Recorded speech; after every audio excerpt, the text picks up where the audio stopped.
Sanibonani guys, igama unqabile niphathela amazwi lami eNimba ngomhla ka-4 December.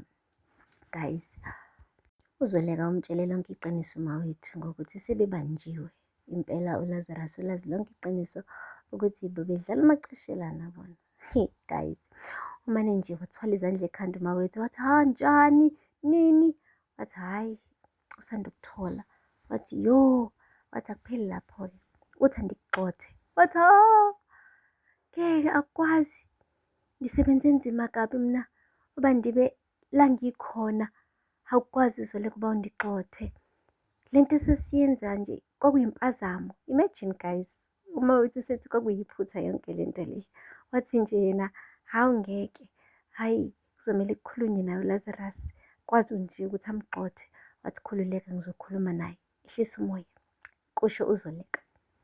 Guys, laphaya ekhaya kuZoleka laphaya nje akumnandi guys. Bebekade behleli ndawonye-ke benoqhawe etafuleni beyincokolela. Kwaqhamuka uLazarus ekuseni esegqokile ubhuti already.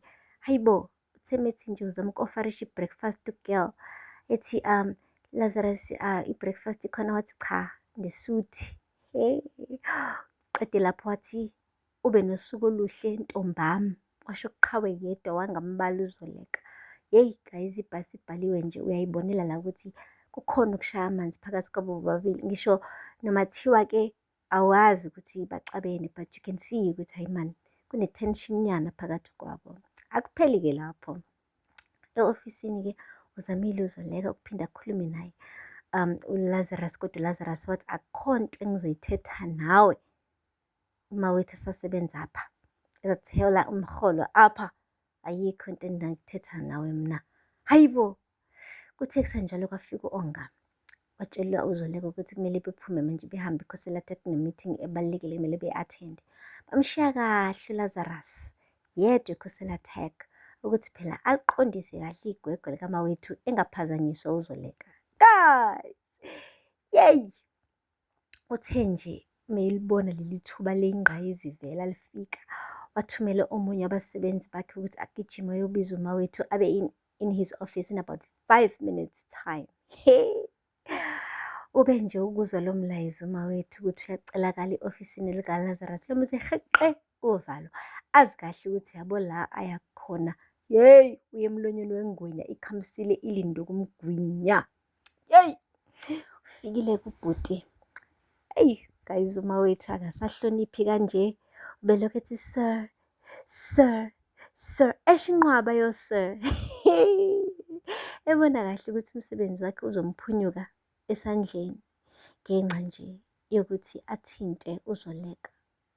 Cha, kodwa ayazi uLazarus akanalo iqiniso guys, akanalo iqiniso at all, because it's not like umbambile umawethu e-cheat-a noZoleka bebese bekwi-relationship already. Into eyenzeka, yeyi, kungaziwa nanokwazi ukuthi kube khona i-relationship nje e-romantic engase yenzeke phakathi kwakhe uLazarus benoZoleka. But anyway, usho kahle ukuthi yazi mawethu, ngesikhathi ngiqala le nkampani kangithi ngiqalela abantu abamnyama, abantu abazokwazi ukuthi baphakamise iflegi lethu thina bantu abamnyama. And there you were, young, ambitious. Waqala le ndima ukuthi uma ungena ngiyibone mina uqobo lami, ungikhumbuza mina ngisamncane. Uyazi, ngangithi uzolibamba leli thoshi uliphakamise ebese emva kwalapho linikeza ngisho abanye abazolandela emva kwakho. Kodwa bheka namhlanje, thathe lonke ikusasa lakho walimoja. Wathi, sir, please, let me explain. Wathi, uthinte uma wumntwana wami wena, wathinta uZoleka. Wangagcinapho, waphinde waphula inhliziyo yendodakazi yami uqhawe. Wathi kwangesiyona inhloso yami leyo. Wathi ndiyabazi abantu besilisa abathetha njengawe, abahlezi benza izinto ezimbi ebese bethi bebengaqondanga. Kuyaphela lokho namhlanje.